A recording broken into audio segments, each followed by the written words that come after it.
Hey there, welcome to the first Brooks Audio tutorial which has been requested by somebody, and the question is, how do I make a scratch record that looks something like this? This is an unskippable scratch record made by Cuba Scratchy Seal. This copy is very well loved by me, but this is a very well respected release. You can see those bands there on the record.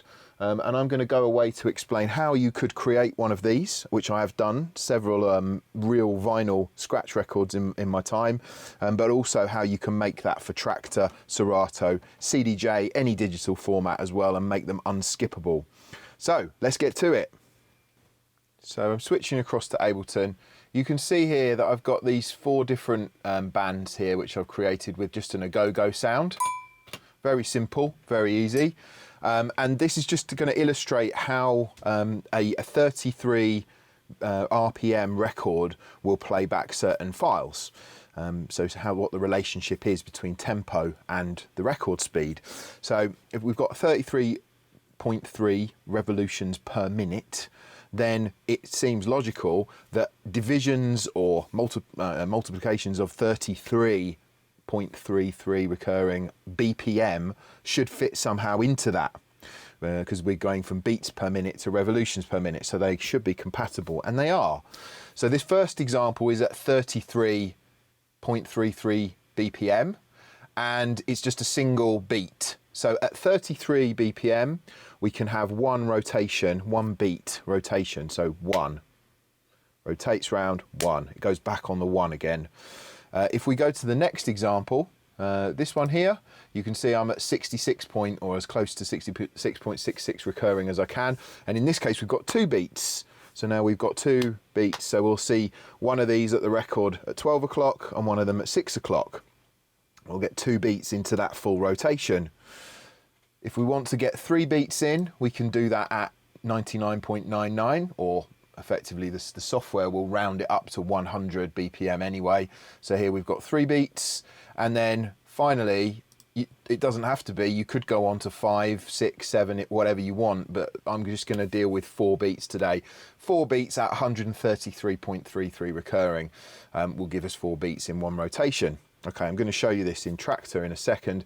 It's just good to understand the relationship between these things. And of course, particularly with the 99.9 999 BPM and the 133.33, they fit quite nicely with the kind of genres that we play. So the 100 BPM fits nicely with hip hop, and the 133.3 BPM fits nicely with breaks, house, those kind of things. It gives you that flexibility to then use your pitch fader on your turntable to get the fine BPM matching with whatever content you're playing.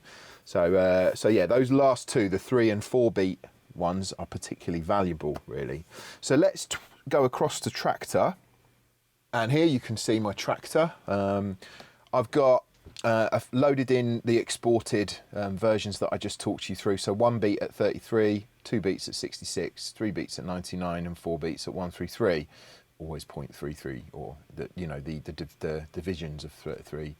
0.33. So 1 beat I've got loaded onto the turntable here into Traktor. So I'm going to go over to my little Traktor setup over here, and you can see here that this is controlling the Traktor, this digital vinyl system. You can see I've marked up this Traktor control vinyl so that this line here represents 12 o'clock on a PDX deck, PDX 2000. I've got other scratch records which are labelled up to match where the tone arm position works on a Technics deck as well. So in this case, at 12 o'clock, it plays the beginning of the file. You'll notice that the software, which should be in absolute vinyl mode, and in this case, I should be able to play and find that point. Here we are.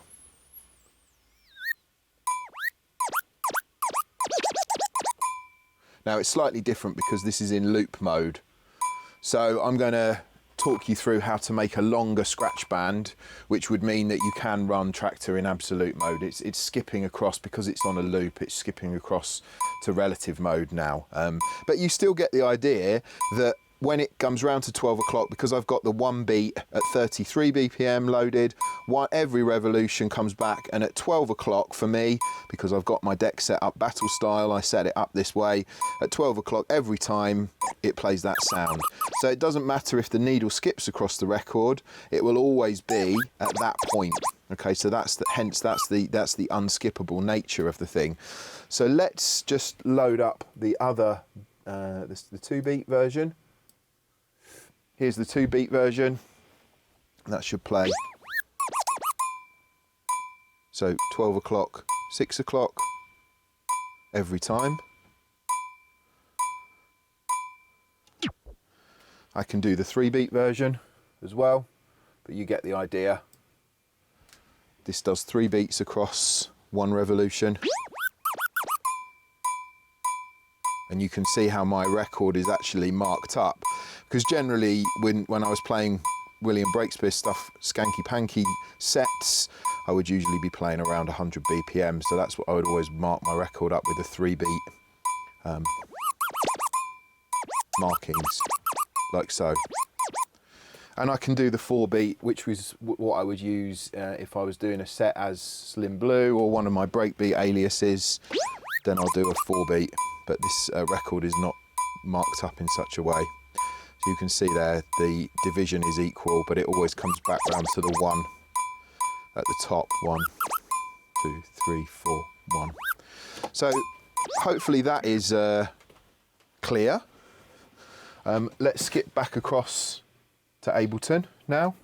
I've got a couple of samples that I brought in, things that I've just identified. I quite like to make a scratch band that work with these, so I'm just going to bring these in, and we're going to work at, if I just put the cursor here, I'm just going to change the tempo here so that it's 133 BPM. By the way, let me just show you again how I did that. So with those bands, I just made a tempo change in the DAW. Of course, you could be doing this in Logic or Pro Tools or any DAW, but yeah, you just need to make sure that you get the tempo set correctly. Obviously, this is a lesson, so I've got 33, 66, 99 and 133. So yeah, I'm going to work in the 133 section here, and I'm going to listen to these samples here. So always ready to get you high. I got a little garage guy here, always ready to get you hype, and then a nice female vocal saying feeling. So I'm going to chop this up. So you hype. I'm going to have him saying get you hype, feelings get you hype. You hype. Get you hype. Get you hype.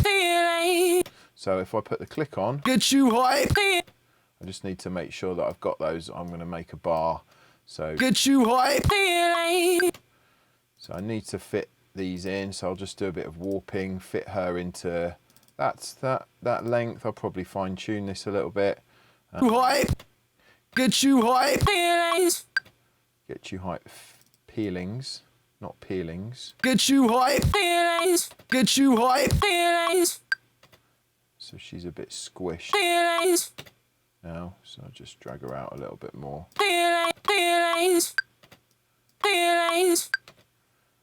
Sounds a bit like peelings, but feelings. Get you hype. You get the idea anyway. You can use whatever samples you want. So now I've got get you hype feelings over 4 beats there.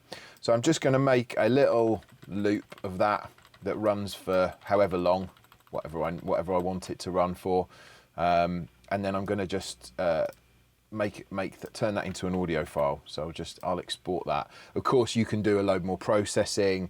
You can do a load more of whatever you need to do.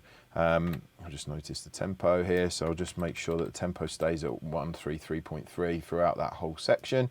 And I will just drag that back here. There we go. Right, so I've created this loop here, and I'm just going to export that here, and I'll put it into my folder. and I'll give you this scratch band as well as a download.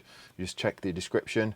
In fact, I'm going to make some extra, while I'm on the subject, I'm going to make some extra scratch bands and give away a load of my extra scratch bands that I've created over the years in my Patreon. So if you want to know more about that, you can follow the link in the description as well.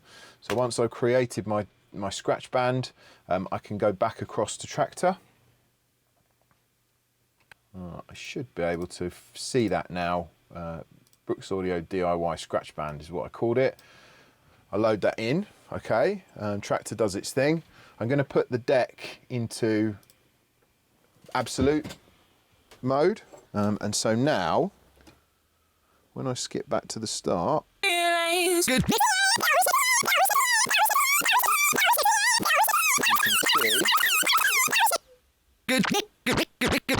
so that the very start of bar 1 of that loop, just ignore where the cue marker is for now. In fact, we can,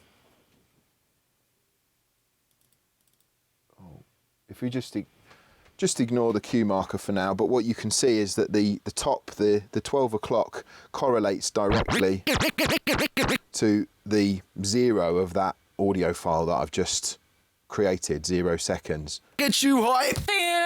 Get you hype. Get you hype. Get you hype. Get you hype. Get you hype.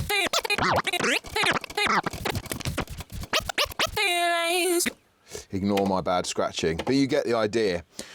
So yeah, that's effectively the process to create a scratch band. You can then line multiple ones of those up on a record, and you can, of course, you know, for vinyl, you can make it up in the way that you would normally. So you'd have a couple of minutes of each one of those, maybe with a tiny gap in between if you want, but you need to make sure that that gap is also at that tempo as well. So yeah, hopefully that's gone some way to explain how scratch bands work.